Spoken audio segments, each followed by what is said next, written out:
cult of Hasanabi.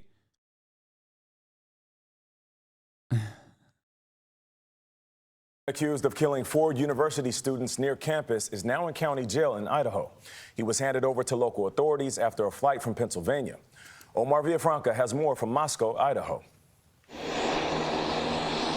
Landing in Washington late Wednesday night, 28-year-old Brian Koberger was met by law enforcement on the Pullman-Moscow Regional Airport tarmac. He was quickly escorted to the Leda County Jail in Moscow, Idaho, where he was booked on 4 counts of first-degree murder for allegedly killing Kaylee Gonsalves, Madison Mogan, Zayna Kernodle, and Ethan Chapin in November. Hello, how y'all doing? Koberger's arrival in Idaho came as police released new body cam video of the suspect and his dad being pulled over twice in Indiana on a December road trip home to Pennsylvania. See, he's right up on. Oh, yeah, they stopped them, dude. They fucking stopped them. I think twice, not even once. God, cops are awesome, dude. Van, man. He's right up on the back of that van. Over for tailgating. Video shows the sheriff's deputy talking with the two about their long drive. So you're coming from Washington State University, and you're going there? Oh. We're going to be going to Pennsylvania. Oh, okay. Yeah. We're finally driving for hours. Hours, days. Hours. More than 2 weeks. Bro, look at his fucking face. Dude, White Man Buff is so insane, okay? Like, you get full, like, no matter what happens, if you're a white dude and you're talking to a cop, cops literally cannot comprehend any vibes that are fucked. Sneak plus 10, try sneak plus 100, dude. That meta is so OP, I swear to God. It's crazy. Obviously, we've talked about it. Like, it's OP in general because, like, you know, we live in a society that is designed to maintain power in the hands of what is, you know, an endlessly expanding or sometimes shrinking concept of what white people are. But god damn, dude. I mean, this is like, it's weird. It's weird. Like, when police interactions, they're rolling nat 20s every time. Every time. How many fucking serial killers, which, by the way, almost all of them are white, but how many serial killers have had moments where they've interacted with cops, like, literally with a body in the trunk, literally immediately after a murder, like, when they fit the profile of a suspect that they're looking for? It is so overpowered.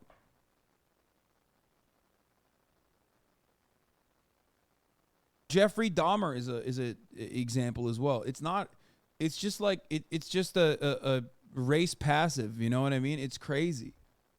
Weeks after this, Koberger was arrested at his family's home in Pennsylvania. The public defender for his extradition case, Jason Labar, described him to 48 Hours as calm and intelligent. He's an ordinary man to me. I see no distinct characteristics. He's easy to talk to. He's aware of the situation. He's very calm. What? Koberger is... Bro, there is no... Dude, this is another... Wait, by the way, this is another race buff. This is another racial buff that people don't know about. They also get a plus 10 media buff, okay? A lot of people constantly complain about, like, oh, white men are under attack or whatever. But the amount of... They get plus 10 charisma in the eyes of media figures. They never talk about these motherfuckers and people who hold institutional power in general, where they talk about a serial killer like he's just some chill dude. Remember, Ted Bundy, one of the most prolific rapist murderers of all time, okay? In the aftermath of the case on Ted Bundy, the judge literally told him, as he was delivering his final deliberation, as he was, like, delivering the final judgment, he said, "You are such a fine young man. Perhaps if circumstances were different, it's such a waste of a fine young man. Perhaps if circumstances were different,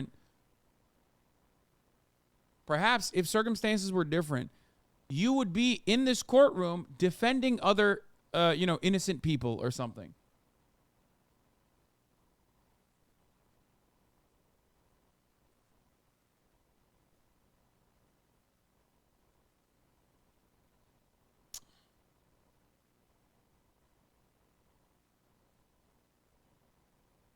Here is Brian Kohlberger in Latah County, Idaho, the court this morning. No bond. Next hearing in 1 week. We will go through the probable cause affidavit and timeline. Coming up on News Nation at 5 p.m. Eastern. All right. Later? Okay, well, I'm sorry, Carter. Like, you already know just as well as I do. These towns, they're so fucking weird. Please be seated.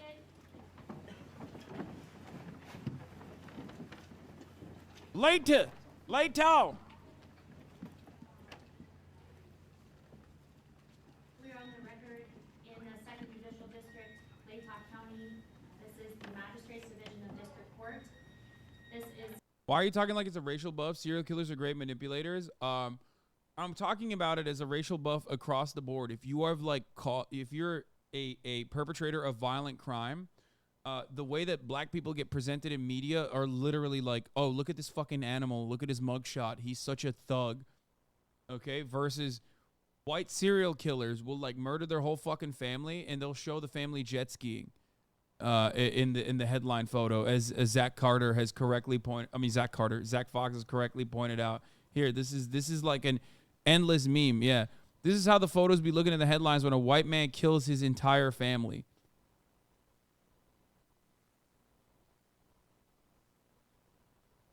I said Zach Carter. My mom called me on stream and told me to react to this because she knew I went to college there. I read the affidavit on stream to her. Nice. Here was the Ted Bundy sentencing hearing. The jury's recommendation and sentenced Theodore Bundy to die in the electric chair for the murder of two co-eds. Bundy is the 136th person under death sentence in Florida. Ed Rabel reports. Before pronouncing the sentence, Judge Edward Cowart let Bundy make a statement. I'm not asking for mercy, for I find it somewhat absurd to ask for mercy for something I did not do. So I will be tortured for and will suffer for it and receive the pain for that act. But I will not share the burden for the guilt. In imposing sentence, Judge Cowart cited the savagery of the crimes and what he called the indifference of the defendant. This court, independent of, but in agreement with. This guy's last name is Cowart. The advisory sentence rendered by the jury does hereby impose the death penalty upon the defendant Theodore Robert Bundy. Then, in an unexpected move, perhaps an afterthought, Cowart stunned the courtroom with some parting words for Bundy. Take care of yourself, young man. Thank you. I say that to you sincerely. Take care of yourself. It's a tragedy for this court to see such a total waste, I think, of humanity that I've experienced in this court. You're a bright young man. You made a good lawyer. I'd love to have you practice in front of me, but you went another way, partner. Bundy says he'll appeal. Meanwhile, he has been ordered to the state prison to await setting of the date of his execution in the... Yeah, bro. I mean, what do you mean when we say this shit? Like, I'm not pulling this out of my ass. Here, status and race in the Stanford rape case. Why Brock Turner's mugshot matters. Here is Canadians also getting in on the fun. A black woman let her child play in the park next to where she worked. This is the image the media circulated. Her fucking mugshot. A white man raped an unconscious woman in an alley behind a dumpster. This is the image media circulated. His Stanford yearbook picture. Okay? If you don't think that this is a reinforcement of white supremacist implicit biases that are inside of like every fucking person, I don't know what to tell you. Okay? That's the buff we're talking about. Outrage over Stanford rape sentence. Like, that? What the fuck?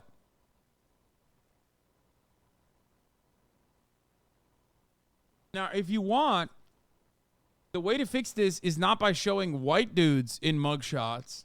The way to fix this is by showing everyone in, better moments, I guess. Especially when it's not a fucking person that has done like an insane, unimaginable crime. Or in most instances, a black victim of police brutality. Black people, even when they're fucking victims of police brutality, are still and were until like a lot of the media changed their overall way of covering these events. And that is like a new thing for the record. Okay? They used to treat literal victims of police brutality and police violence like they were also the actual perpetrators when they weren't. They recently changed it too, like a couple years ago.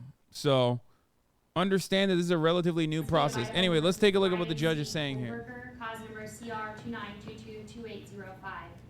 Mr. Koberger is present in court. He is in custody. He is appearing with his attorney, Ms. Taylor, Mr. Thompson, Ms. Jennings, on behalf of the state. This is the time set in the matter for initial appearance. Mr. Koberger, I am going to advise you of the rights that you have in this case. I am going to go over the criminal complaint with you, and then we're going to discuss setting the matter for further hearing. You have the following rights. You have the right to remain silent. Anything you say can and will be used against you. You have the right to the presumption of innocence. That means the state bears the burden to prove that you are guilty of this offense beyond a reasonable doubt. You have the right to a preliminary hearing. A preliminary hearing is a probable cause hearing. At that hearing, the state must establish that more likely than not, these felony offenses were committed and you were the one that committed the felony offenses. You have a right to have that hearing within 14 days if you remain in custody. If you are bound over at that preliminary hearing to district court, if the court finds probable cause, you would be bound over to district court. And at that time, you can enter a plea of not guilty, and you can have a jury trial set within 6 months of your appearance in district court.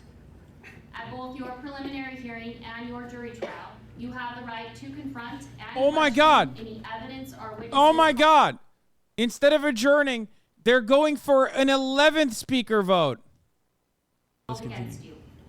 Call witnesses on your own behalf and compel witnesses to be present and testify at the state's expense. You have the right to be represented by a lawyer. If you cannot afford one, one could be appointed to represent you based upon your financial need. You also have the right to appeal any conviction in your case. Do you understand these rights? Yes. I am now going to go over the criminal complaint with you. Count 1 of the criminal complaint charges you with the felony offense of burglary.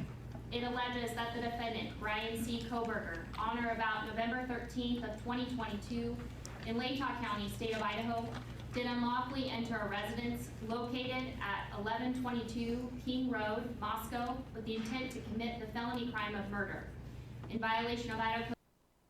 Spoke with the Latah County Sheriff. He says he has heard nothing out of the ordinary with Kohlberger in the jail so far. He says they are trying to accommodate Kohlberger's vegan diet restrictions, but we are not going to buy new pots and pans or anything like that. That's so funny. Oh my God. You mean it to another vegan dude. Jesus Christ.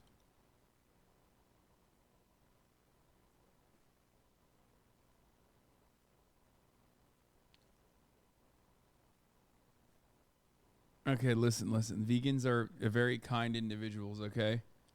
I'm not gonna shit on vegans right now. And make fun of them with an easy dunk here. Especially as Austin Ox has launched the year of positive Hasanabi PR, okay? The year of Hasanabi positivity is upon us. I'm not gonna fucking attack one of my main advocates here.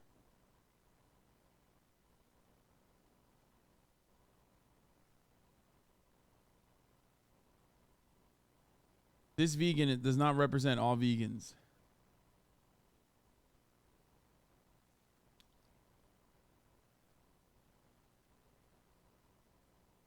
It's funny though, because he's like, it's funny that they're even talking about like special accommodations. Like they don't do that for anybody. It's American prison, man. It's literally fucking a violation of human rights for everyone, regardless of how severe the crime is. You know what I mean? They don't make accommodate. He's in prison. He's fucked.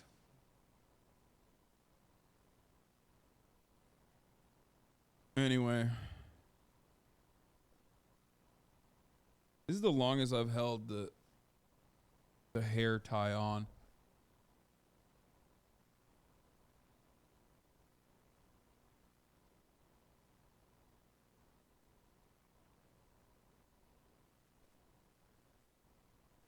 Don't you think that if you've murdered 4 people, the whole idea of being vegan is kind of out the window? Yeah, I don't understand like what your ethical conundrum is there. You killed humans without consent, but like you're like, hey, but you know, a slice of cheese, that's the real murder. Like, what the fuck?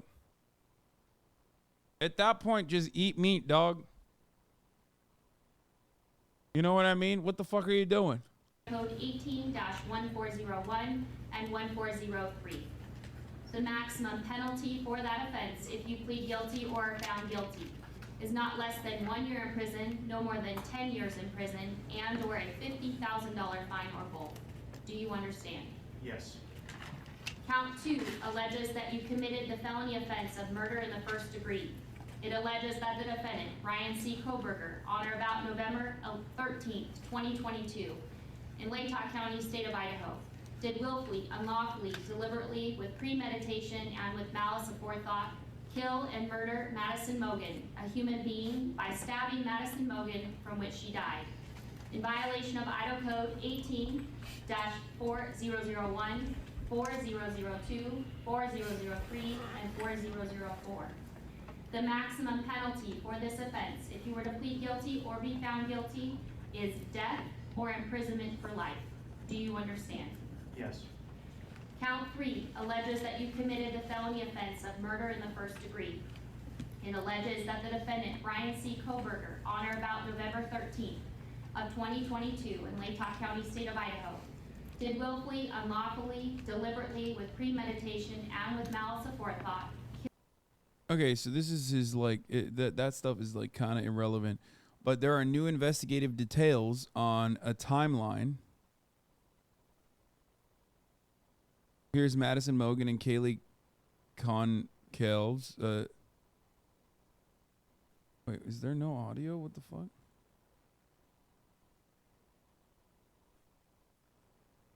On the night of.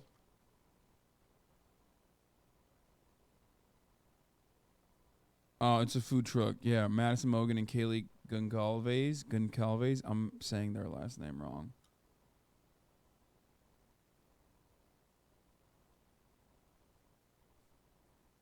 The dude following them, where and who is he? What do you mean? Gonzalez?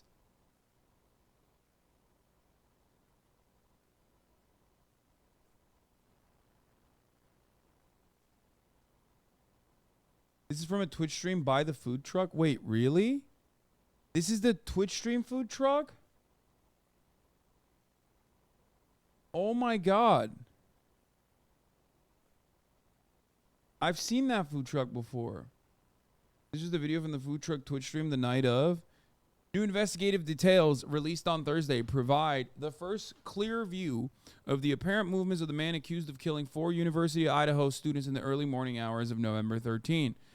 At 1:45 a.m., after spending several hours at a frat party, 2 of the victims, Zaina Kernodle and her boyfriend Ethan Chapin, returned to the off-campus house Miss Kernodle shared with several roommates, including 2 of the other victims. At 1:56 a.m., the other victims, Kaylee Consalves and Madison Mogen, arrive back at the house after spending time at a bar and grabbing food at a food truck. 2:47 a.m., a phone belonging to the suspect, Brian Kohlberger, stops connecting to the cell phone network in Pullman, Washington, where he lives, a short drive from the University of Idaho campus in Moscow. 2:53 a.m., surveillance footage shows a white sedan consistent with a white Hyundai Elantra registered to Kohlberger traveling towards the highway between Pullman and Moscow. 3:29 a.m., surveillance video shows what police say is a white Hyundai Elantra in the Moscow neighborhood that includes the victim's house where the crime later occurred. The vehicle makes 3 passes by the house. One of the victims at 4 a.m., Zaina Kernodle, receives a DoorDash delivery at home. According to investigators, at about the same time, another occupant of the house is awakened by what she thinks is an upstairs roommate playing with her dog, according to her statement to the police. At 4:04 a.m., video shows of Elantra returning to the area for a 4th time, at one point doing a 3-point turn in the roadway near the house. At 4:12 a.m., Kernodle uses the TikTok app on her phone. Her phone records suggest. The downstairs roommate is also awake. Sometime after 4 a.m., she tells investigators she hears what sounds like crying coming from Kernodle's room. When she opens her door, she hears a male voice telling someone something to the effect of, "It's okay, I'm going to help you." So one of the victims who I guess survived saw the murderer, allegedly. And he presented himself as like a random person in the middle of the night, a hooded figure with, I believe, bushy eyebrows or something, saying that they were there to help. 4:17 a.m., a security camera from a nearby residence picks up distorted audio of what sounds like a whimper and a loud thud. A dog can be heard barking numerous times. At some point, and exactly when is unclear, the roommate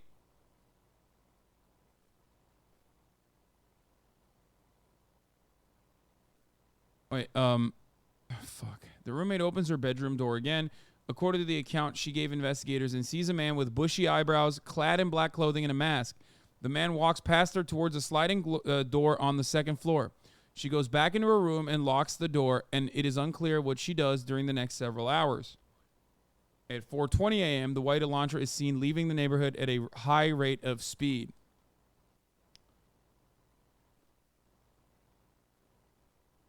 At 4:48 a.m., Kohlberger's phone reconnects the cell network south of Moscow near Blaine, Idaho.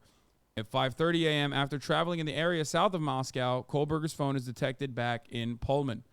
At 9:12 a.m., Kohlberger's phone returns to Moscow and connects to the cellular network near the scene of the murders.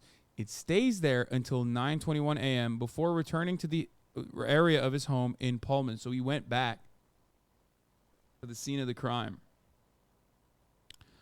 At 12 a.m., 11:58 a.m., a 911 call reports an unconscious person at the scene of the killings, triggering a response from law enforcement.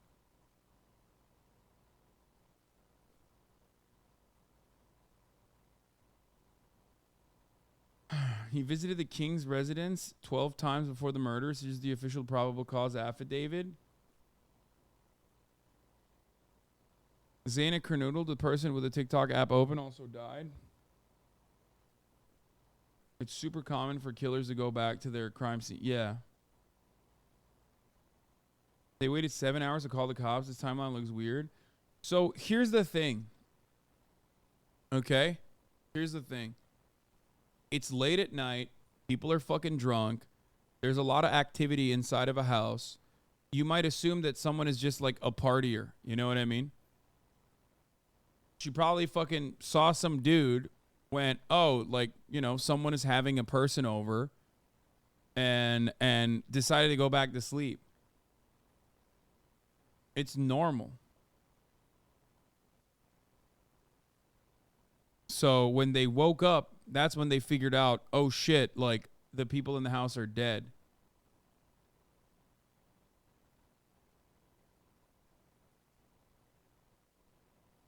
Bro, someone's in my house. I don't know. I'm asking questions. Okay, a lot of you have never lived in like a shared living space in college, and it shows.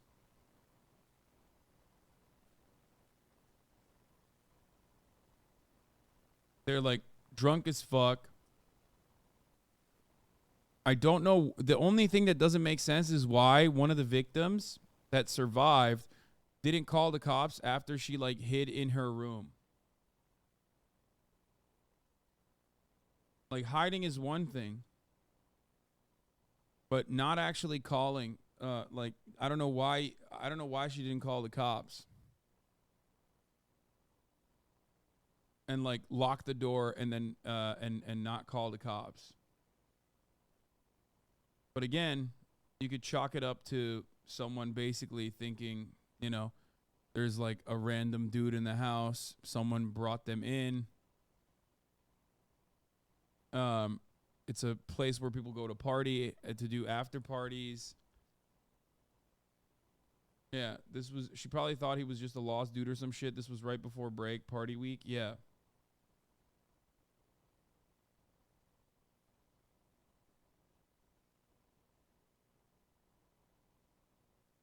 But again,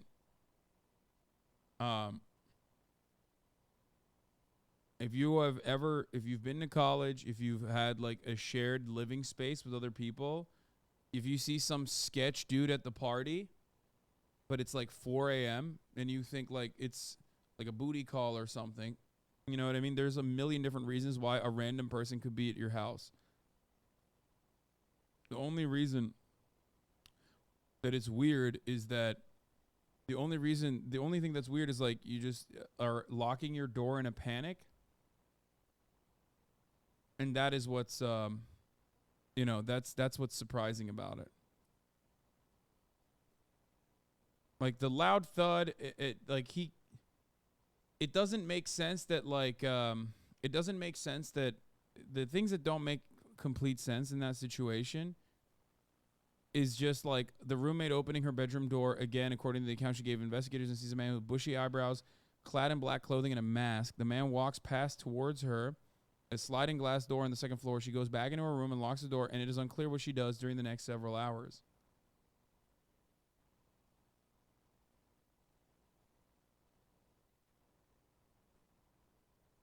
Dude, if you think someone is sketch but you don't want to call the cops, I'd 100% lock my door too and go back to my business. That's what I'm saying. Like,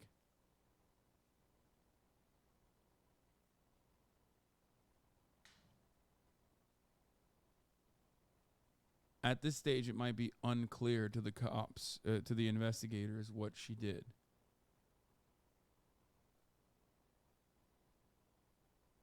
And mask-wise, it doesn't mean that the killer had a fucking, you know, Nightmare on Elm Street or whatever the fuck, like Freddy Krueger mask. Do either of those guys? Jason.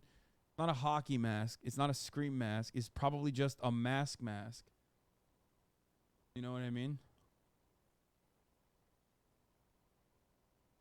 Even if it's literally a fucking balaclava, okay? Even if it's not like a COVID mask, even if it's a ski mask, they're in Idaho, brother. It's cold as a motherfucker. Like, even if he had a fucking ski mask on or a balaclava on, you might not have even thought about it. You know what I mean?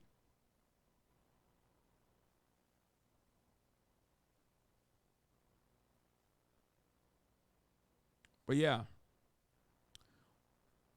Dylan Mortensen said she first woke up around 4 a.m. to what she assumed was the sound of her roommate playing with her dog upstairs. A short time later, Mortensen thought she heard the 21-year-old friend say, "There's someone here." But when Mortensen looked out of her bedroom, she didn't see a thing. She peeked outside her bedroom door a second time when she heard crying coming from the bedroom of her other roommate, Zana Kernoodle. "It's okay, I'm going to help you," Mortensen told authorities. She heard a male voice say.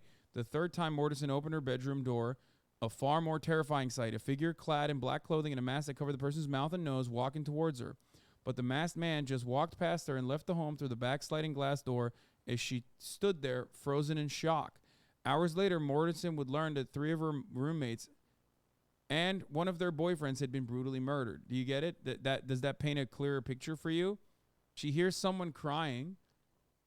She probably thought like it was an altercation or something with like a fucking shitty dude or, you know what I mean? Like, there's a million different reasons as to why this could have gone down the way it did.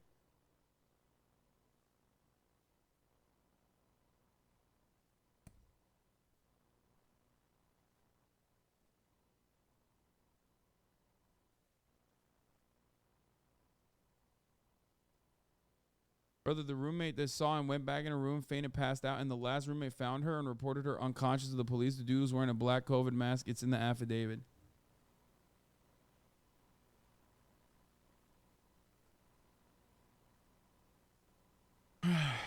If these videos are him, I can 100% deduce exactly the kind of man he is.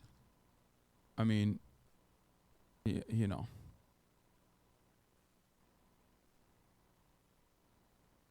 That's according to here. The third time Mortensen opened her bedroom door. We already covered that. Okay, here's the affidavit. I mean, we covered literally all the details of this, basically, and this part is redacted. But here, 4 p.m. Moscow Police Department Sergeant Blaker and I responded to 1122 King Road, Moscow, Idaho, hereafter King Road residents, to assist with the scene security and processing of a crime scene. Officer Smith and I entered King Road residence to the bottom floor. This part is like boring and bullshit. Also in the room was a male later identified as Ethan Chapin here. Just like cop shit. Based on numerous interviews conducted by MPD officers, ISP detectives, and the FBI agents, as well as my review of the evidence, I've learned the following. Okay, they were at the Sigma Chi house on Idaho campus at approximately 9 p.m. till 1:45, approximately. At 1:45, they returned to the King Road residence, Chapin and Kernodle. BF also stated that Chapin did not live at the Kings Road residence, but was a guest of Kernodle. Goncalves and Mogan were at a local bar, the Corner Club. They're on video footage provided by Corner Club between 10 p.m. and 1:30 a.m. At approximately 1:30 a.m., Goncalves and Mogan go to the food vendor called the Grub Truck, who is a Twitch streamer as well. I've seen videos of their truck before. Wild that it would be like a part of this murder investigation. Okay. A private party reported that he provided a ride to Goncalves and Mogan approximately at 2 a.m. from downtown Moscow in front of the Grub Truck to the King Road residence. DM and BF both made statements during interviews that indicated the occupants of the Kings Road residence were at home by 2 a.m. and asleep or at least in their rooms by approximately 4 a.m. This is with the exception of Kernodle, who received a DoorDash order at the residence approximately at 4 a.m. Law enforcement identified the DoorDash delivery driver who reported this information. DM stated she originally went to sleep in her bedroom on the southeast side of the second floor. DM stated she was also awoken approximately at 4 a.m. by what she stated sounded like Gonsalves playing with her dog in one of the upstairs bedrooms, which were located on the third floor. A short time later, DM said she heard who she thought was Gonsalves say something to the effect of, "There's someone here." A review of records obtained from a forensic download of Kernodle's phone showed this could also have been Kernodle on her cellular phone, indicated she was likely awake and using TikTok app approximately at 4:12 a.m.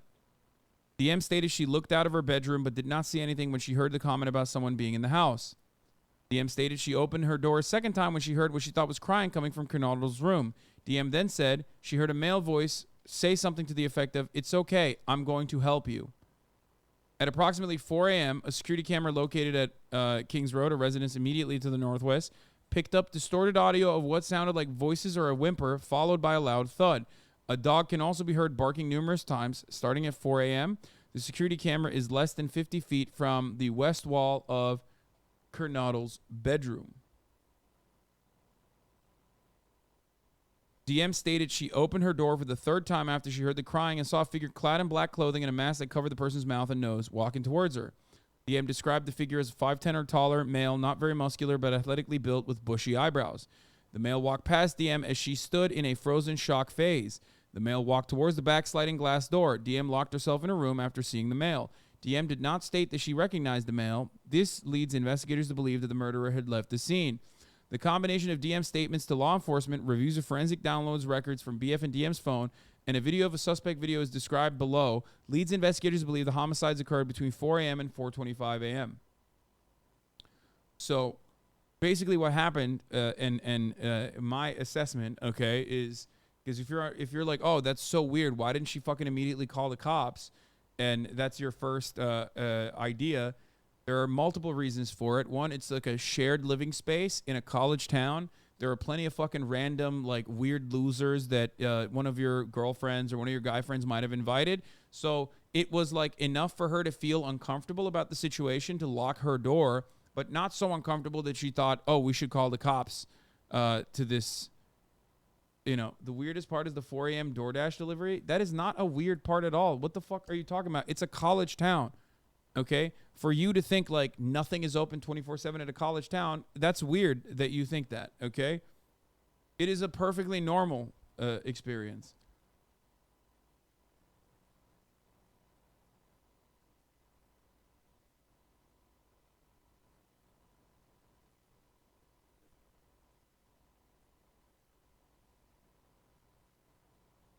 I guess timeline wise, it's like so close to like the actual fucking dude walking into the house and committing the murders while the DoorDash was happening. That's the unique component here, but not necessarily weird. Like, if you're saying that, then that's understandable. Can you click the 3 lines on the top right corner to hide the side panel? What? Oh, and then zoom in here.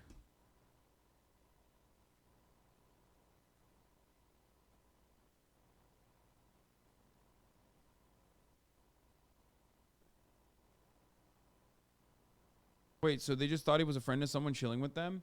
I mean, we will never know until she actually like gives more testimony on the matter. Okay. But ultimately, we will. I mean, we won't know. But I would assume that the reason why she didn't is because she personally thought. She probably thought that there was just like another random weird dude in the house. People come in and out of places like that. Okay, people come in and out of places like that regularly. Oftentimes, you know, they're invited or whatever the fuck. You know what I mean?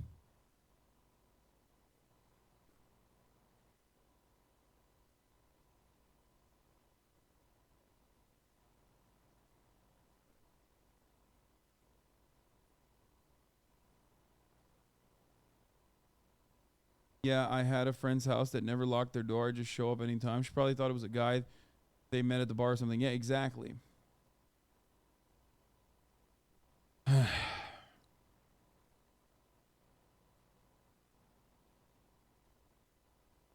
During the process of the crime scene, investigators found a latent shoe print. This was located during the second processing of the crime scene by the ISP forensic team by first using a presumptive blood test, then aminoblack, a protein stain that detects the presence of cellular material. To detect the shoe print showed a diamond-shaped pattern, similar to the pattern of a Vans-type shoe sole, just outside the door of DM's bedroom located on the second floor. This is consistent with DM's statement regarding the suspect's path of travel. As a part of the investigation, an extensive search, commonly referred to law enforcement as a video canvas, was conducted in the area of the King Road residence. This video canvas was to obtain any footage from the early morning hours of November 13 in the area King Road residence and surrounding neighborhoods in an effort to locate the suspects or suspect vehicles traveling to or leaving from King Road residence. This video canvas resulted in the collection of numerous surveillance videos in the area from both residential business addresses. They looked at all of that. A review of the camera footage indicated that a white sedan, suspect vehicle 1, was observed traveling westbound on 700 block on Indian Hills Drive in Moscow.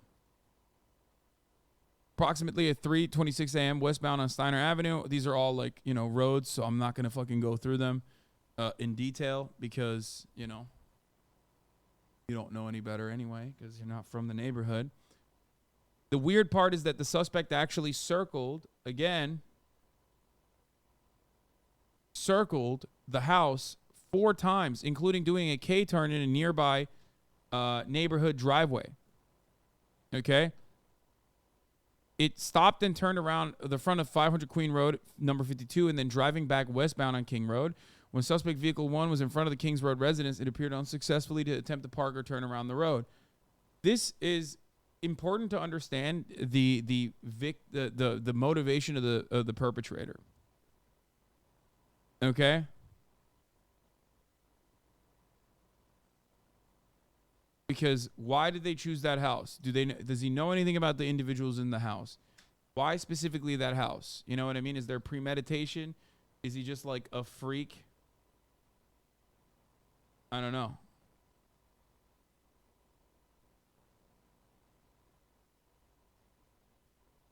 Suspect vehicle 1 is seen departing the area of the Kings Road residence at approximately 4:20 a.m. at the rate of high speed. Suspect vehicle 1 is the next observed traveling southbound on Walenta Drive. Law enforcement officers provided video footage of suspect vehicle 1 to forensic examiners of the FBI that regularly utilize surveillance footage to identify year, make, model of an unknown vehicle that is observed by 1 or more cameras. Okay? The forensics examiner has approximately 35 years of law enforcement experience and 12 years of the FBI. His specific training includes identifying unique characteristics of vehicles, and he uses a database. After reviewing the vehicle, they figured out that it was a 2011 to 2013 Hyundai Elantra. Upon further review, he indicated it could also be a 2011 to 2016 Hyundai Elantra. As a result, investigators have been reviewing information on persons in the possession of a vehicle that is a 2011 to 2016 white Hyundai Elantra.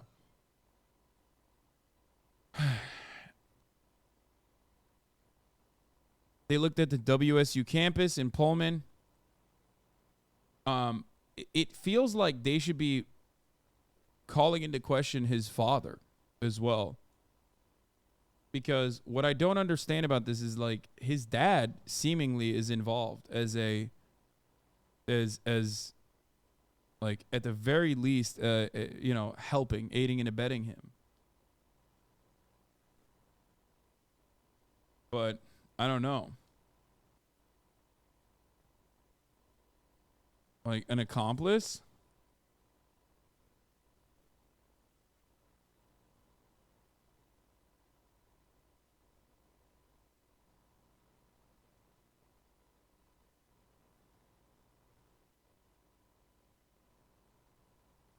Was he not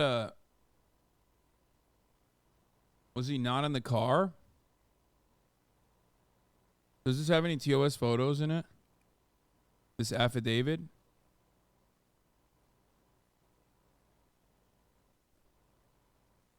He wasn't in the car. But investigators believe that Kohlberger is still driving the 2015 white Elantra because his vehicle was captured on December 13th by a license plate reader in Loma, Colorado. Kohlberger's Elantra was then queried on December 15th by law enforcement in Hancock County, Indiana. On December 16, 2022, approximately at 2:26 p.m., surveillance video showed Kohlberger's Elantra in Albrightsville, Pennsylvania. The sole occupant of the vehicle was a white male whose description was consistent with Kohlberger and his family in Pennsylvania. Based on information provided by the WSU website, Kohlberger is currently a PhD student in criminology at Washington State University. He's a TA.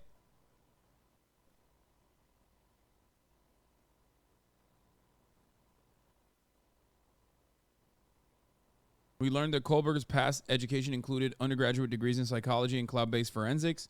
His records also show that Kohlberger wrote an essay when he applied for an internship with the Pullman Police Department in the fall of 2022. Kohlberger wrote in his essay that he had interest in assisting rural law enforcement agencies with how to better collect and analyze technological data in public safety operations. He was, criminology PhD, wanted to be a cop. He also posted a Reddit survey, which can be found on open source internet search. The survey asked for participants to provide information. We already talked about this before.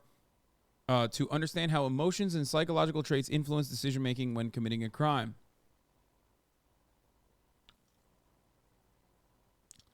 So they determined that Kohlberger was associated both 2015 white Elantra and the 8458 phone. Investigators reviewed these search warrant returns.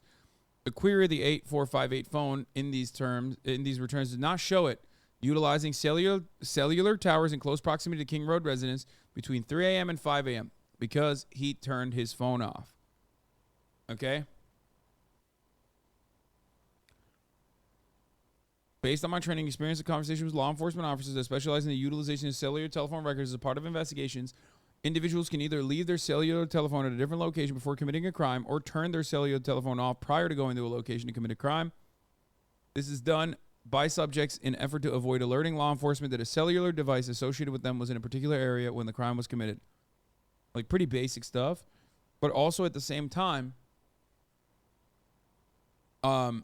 it's not really five-head because when you kill someone with a knife, and this is like True Crime 101, you don't even need to be you don't even need to be a PhD student to understand this. True Crime 101, if you kill someone with a knife, your DNA is going to be left on the scene. It's very difficult to kill someone with a knife without leaving any DNA. So if he understood this, it's wild that he did not understand that, he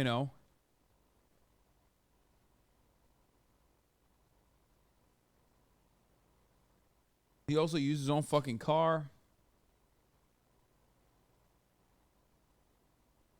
Anyway, this is done by subjects in an effort to avoid alerting law enforcement. On December 23rd, I applied for and was granted a search warrant for historical phone records. Yeah.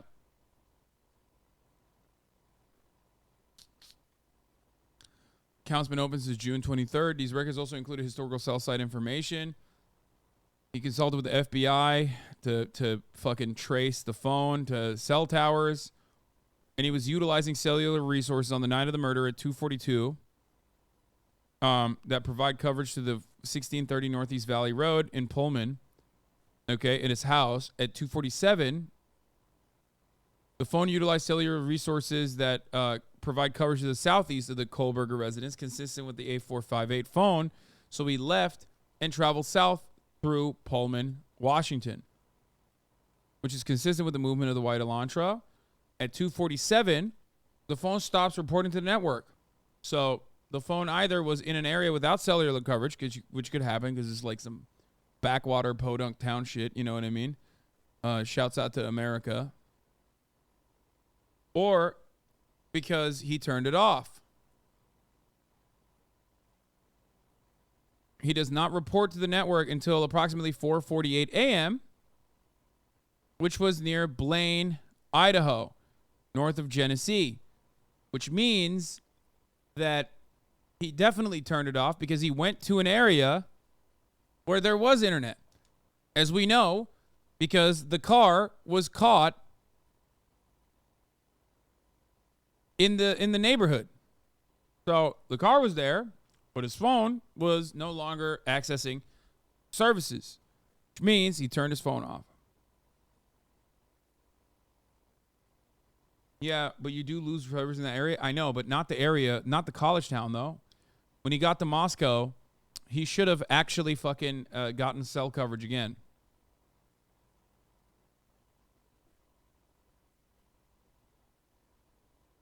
Anyway, so he then travels back. Further review indicated that the cellular resources were utilized that are consistent, leaving the Kohlberger residence, traveling to Moscow. Specifically, the phone utilized cellular resources that would provide coverage to King Road residents between 9 a.m. and 9:21 a.m. 9:12 a.m. and 9:21, which means he went back to the scene of the fucking murder. The 8458 phone next utilized cellular resources that are consistent with the 8458 phone traveling back to Kohlberger residence. He literally went back to his house, came back to the scene of the crime, which is a classic. It's a classic fucking true crime moment right there. Went back to the fucking scene of the crime. I don't understand why they haven't subpoenaed the dad's phone. That's crazy. Yeah, here it is. Here's the possible route based on cellular device location. So he took the long, like, backwater way over there to, I guess, cover his trail, to cover his tracks. What makes you think the dad was involved? The dad was in PA?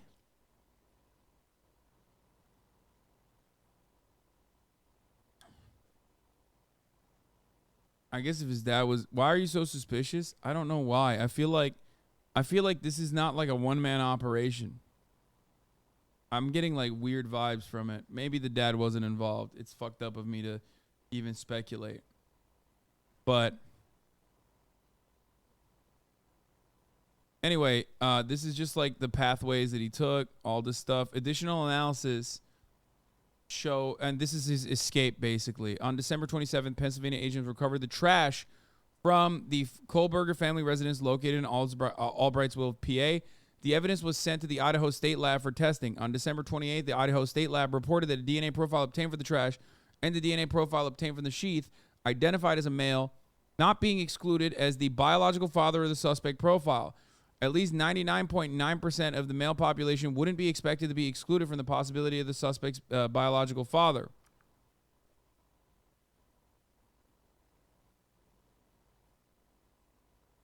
So,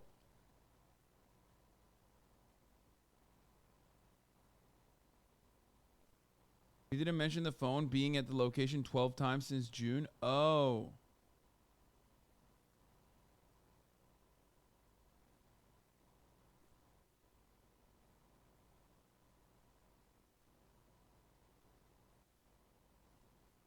I don't know. He was giving cops full details of where they were going and coming from and saying how Brian was a PhD student at WSU when they were pulled over.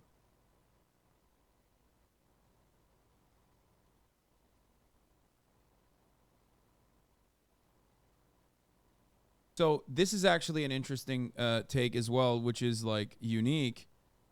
The stabbed to death 4 people that were only in 2 rooms means he stabbed one person to death with another living person, not one, but twice. It's very difficult to do without waking anyone up or screaming. But I guess given the fact that it's a college town and it's like super late in the night, they might have thought that the altercation was simply, again, like one of the roommates playing with her dog or something. But it is crazy. But yeah, being drunk as fuck. And in under 20 minutes, like, it's crazy. Here's the body camera footage of the son and dad traffic stop, by the way. Recording.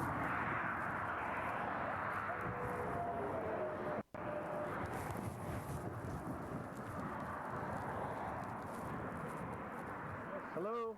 How you doing? How y'all doing today? Good, good. Take a look at your driver's license real quick if I could. See, he's right up on that van, man. It's not a frat house, but it is a shared living space. It's not a frat house. It's a shared living space for a bunch of college. It's an off-campus house where a bunch of college students were living together. It wasn't a frat house. Up on the back end of that van, pulled you over for tailgating. Is this your car? Okay, cool. Where are you headed? Well, we're coming from WSU, and we're standing early. What's WSU?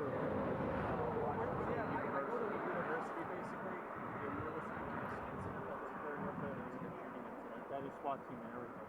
Yeah, the Carter also states the house is 100 feet from Greek Row. It's a live out. Yeah, it's just a lot of people who are in fraternities, as one of the victims was, will often not want to live in the frat house, but there are plenty of shared houses that you can live in that's like close enough in proximity to the frat houses.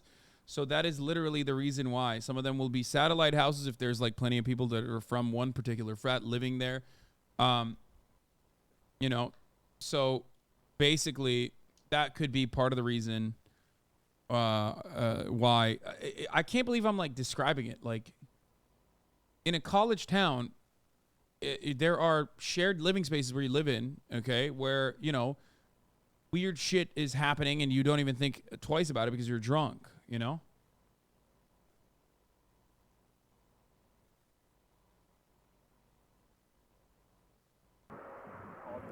So I'm having a hard time hearing you because of the traffic. So you're coming from Washington State University, and you're going where? Oh. We're going to be going to Pennsylvania. Oh, okay. We're slightly punched because we're driving for hours. Hours, days. Hours we're driving.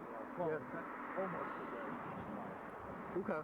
And what did you say about some SWAT team thing? Or Yeah, there was a mass shooting and everything. Where?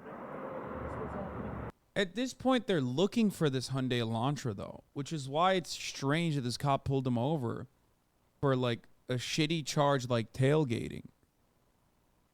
Like, they were literally looking for it. There's a, what is it called, like an APB? Like, they were absolutely looking for and knew that they were looking for a fucking Hyundai Elantra.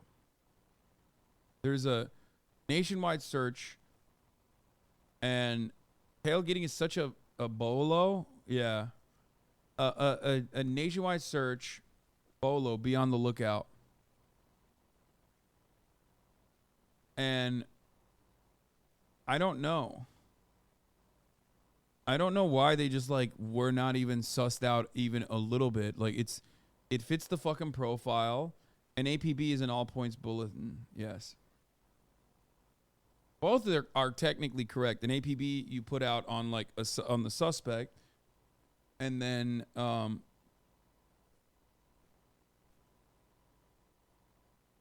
I don't know. I just don't know how the fuck, like, yeah, the tailgating was an excuse to pull them over without alerting them, enables the cop to suss them out. I know, but it's also like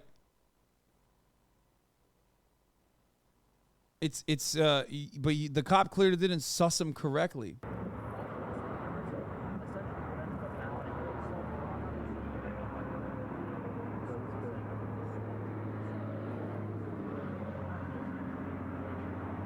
Interesting.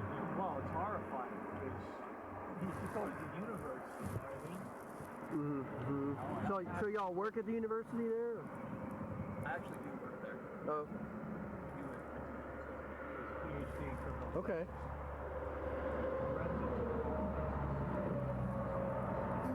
Okay. Yeah, I hadn't heard about that incident. Just yesterday, or? This happened this morning. About an hour and a half ago. They're still wrapping it up for investigating. I'm not sure there's two shooters. Holy fuck, they're talking about the fucking murder, dude. What the fuck? Okay. Okay.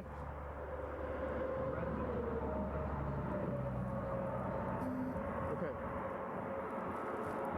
Yeah, I hadn't heard. The FBI dispelled the rumor this was involved. Okay, so, but there's no, why would a fucking random cop pull someone over for tailgating? Like, that's a ridiculous charge to pull someone over. Especially when they released this, they stopped him intentionally. They wanted footage evidence of his hands and wounds. No, there were 2 stops, I believe. But also, it doesn't even fucking matter. Like, it doesn't matter. I mean, you get pulled over for dumb shit all the time. They have quotas and stuff. But this is the car that a suspect used in a murder. Like, it's a car that is like, you know, it's a car that matches the description of the car that they're looking for perfectly. They will stop that car for one reason or the other. An out-of-state license plate and shit. Come on. And no, the father is not implicated as an accessory to the crime. They basically said he was innocent.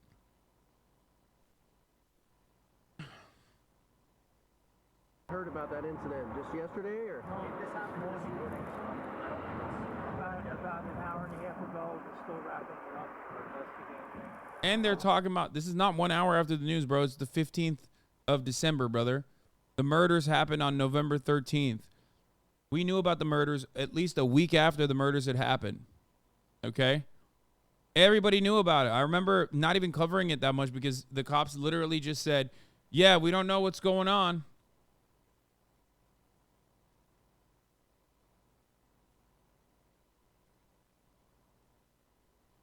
They're not talking about the murders? Wait, what? Really? Oh, they were talking about a shooting. Did a shooting happen? Oh, fuck, dude. Jesus Christ. America. I'm not sure there's 2 shooters because they did shoot somebody. Let's see. And then you don't know about that actually. They were there for shooting. Interesting. Wow. Okay. So do me a favor and don't follow too close, okay? All right. Thank you. Appreciate you. Bro, that is insane. What an interaction. Hey, have a great day, sir. Here, I'll throw the fucking lights on for you so you can get to your place. Have a good day. The amount of times, especially in like New Jersey, where I've been pulled over for some dumb shit by like a fucking cop in a non-identifiable car, like not a cruiser. Jesus Christ, dude. I've gotten a fucking ticket for not wearing a seatbelt in the back seat of a car in West Hollywood, okay? In the back seat of a car, which I didn't even know was like the law. If cops want to fucking get you on something, they'll get you, okay? They'll fucking get you. It's crazy.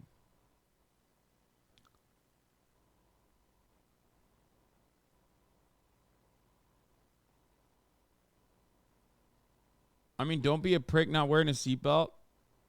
Brother, we're... People that say this do not understand. First of all, you should wear a seatbelt in the back seat of a car. But you've never been to West Hollywood. Okay?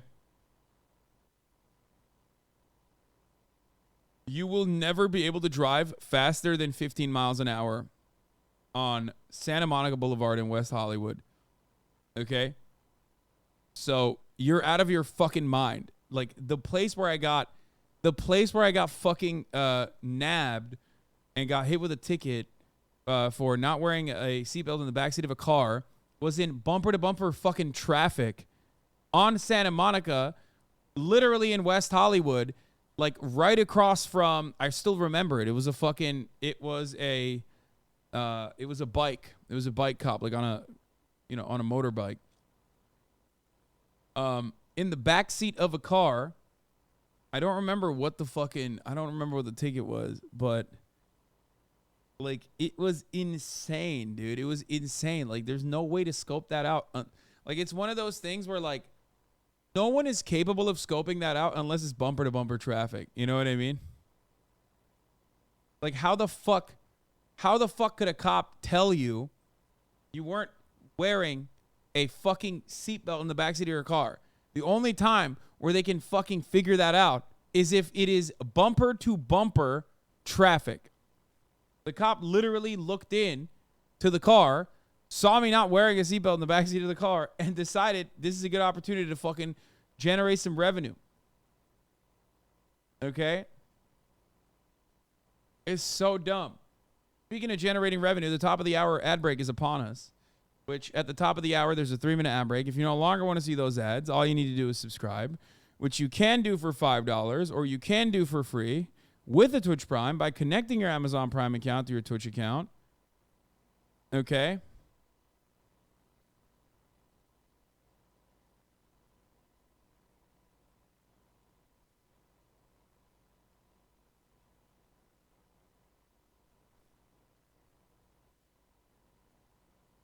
You can also get gifted a sub. I can't feel my legs. Oh, God help. Thank you for the 5 gifted subs. A young spicy meatball. Thank you for the 5 gifted subs as well. One time my grandma wasn't wearing a seatbelt in the backseat and a cop yelled out of his window threatening to pull her out of the car.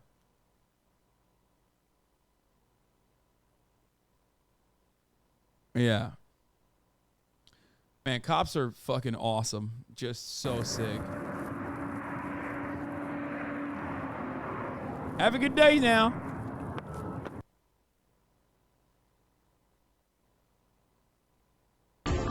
Here's more details from Creme 2 News. Brian Koberger faced a judge for the first time in Latah County. He faces first-degree murder charges, accused of killing 4 University of Idaho students. Just hours ago, officials also released the affidavit that lays out new evidence. It also reveals a new timeline of events. We now know how investigators say they were able to link Koberger's DNA to the gruesome crime scene. But first, let's go to Amanda Rowley. She has been at the Latah County Courthouse all morning long. She was in the room as Koberger faced an Idaho judge. Oh, fuck. I forgot to run the ad break. I'm running it now. Sorry. We still do not have an understanding of the motive, okay? We still do not know what the motive is. Good afternoon. Just to be transparent, there was quite a line of media members to get into this. Abigene 19, thank you for the 5 gifted subs. And it was completely full of members of the media. But sitting in the front row were family members of Kaylee Gonsalves, who is one of the murdered University of Idaho students. Now, during this hearing, the suspect showed no emotion and spoke very little, meaning he only spoke when the judge asked him questions. Now, the judge read through each charge against Brian Koberger, 1 count of burglary and 4 counts of murder. The max penalty, as the judge read in court today, for each count of murder in the first degree is death or life in prison. Cooney County's chief public defender, Ann Taylor, is representing the suspect. Koberger is currently being held in Latah County Jail with no bail, and this morning his attorney argued against this. But the prosecutor, Bill Thompson, told the judge Idaho law does not entitle the suspect to a bond because of the charges against him, adding that he was arrested across the country. The judge decided Koberger will remain in jail without bail. She also gave the suspect a no contact order. That means he's prohibited from having any contact with the victims' families, friends, and the surviving roommates.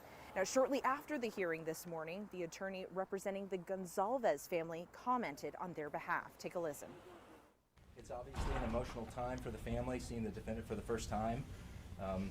This is the beginning of the criminal justice system, and the family will be here for the long haul. And that's the statement for the media today. Thank you. Wake up.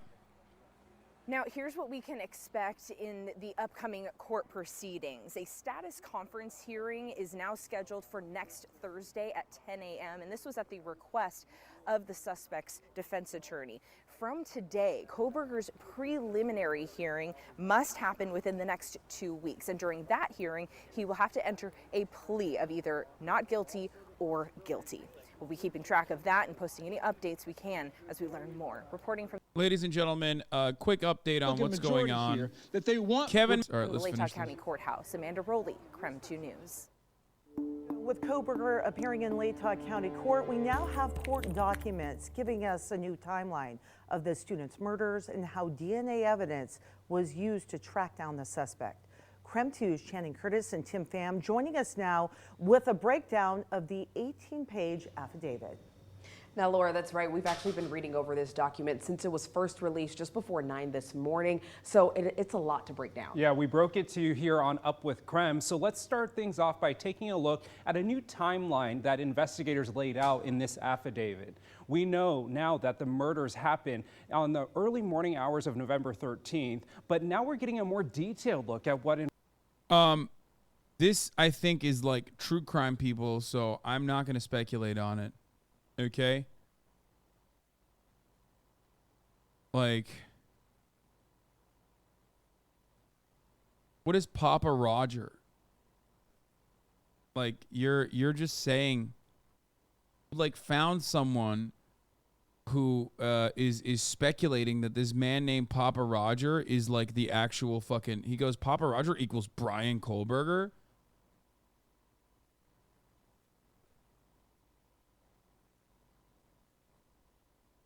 Like, even if it's true,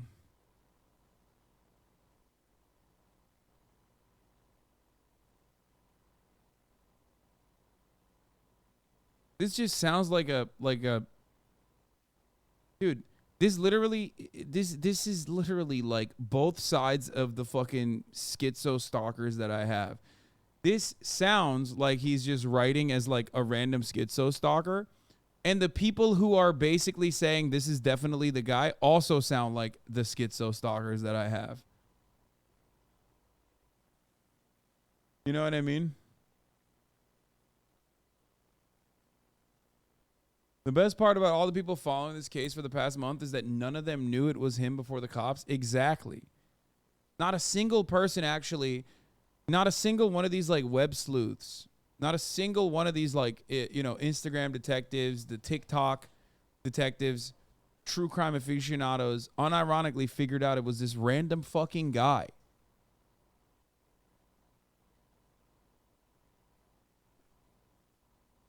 I believe the killers came from the high side of the house. They were covered in blood after the attack. Like, he's just making shit up. Of the evidence released, the murder weapon has been consistent as a large fixed blade knife. This leads me to believe they found the sheath. This evidence was released prior to autopsies. Did the killer or S drive or walk to and from the scene? Thoughts. This is on the high side of the house. They found evidence here. It is likely blood dripping from the killers. What? Either they fled through this area or they were parked there. Dude, what the fuck? These people are crazy. This is literally like a guy who is just as mentally deranged as like all these other true crime aficionados, okay?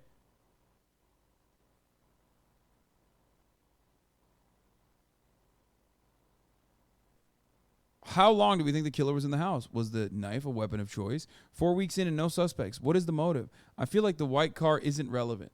Okay, well, there you go. This is literally something that, like what? He decided to cover up his tracks later on December 8th? Is that what the claim is here? No, it's just like some fucking made up shit. Brilliant find. Gave himself away, says real Ian Scott.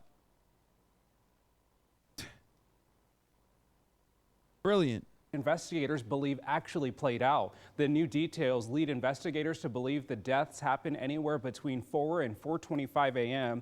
Here's what happened starting at 4 a.m. according to the affidavit. Police say Xana Kernodle received a DoorDash order at the house at around 4 a.m. Cell phone data also shows that she was likely awake and using the TikTok app at 4:12 a.m. A surviving roommate who lived in the house, referred to as DM in the court documents we have here, told police something woke her up at around 4 a.m., but thought it sounded like Gonsalves playing with her dog in one of the upstairs bedrooms. At 4:17 a.m., a security camera in the area picked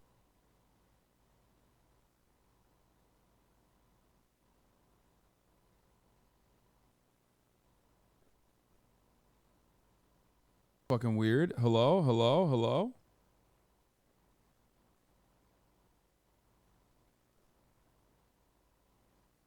I'm back, right?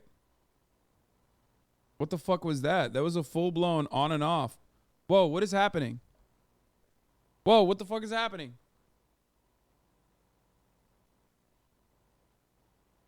What the heck? That was weird. That was so weird. The stream just fucking ended and then restarted. Like, it just fully went offline and then restarted. That's awesome. That's cool.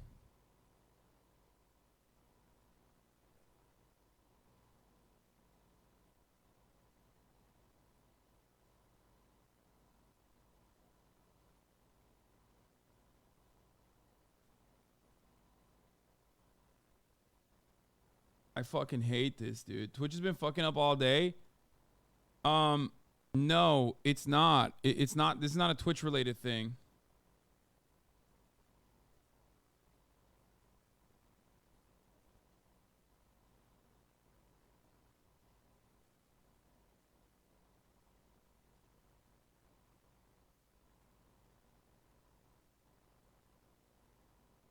That was very weird. That was a weird moment.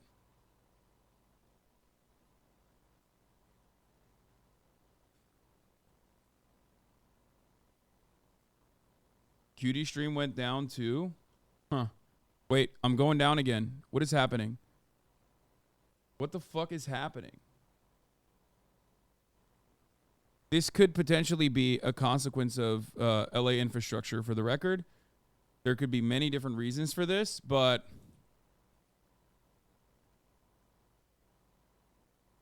let's see.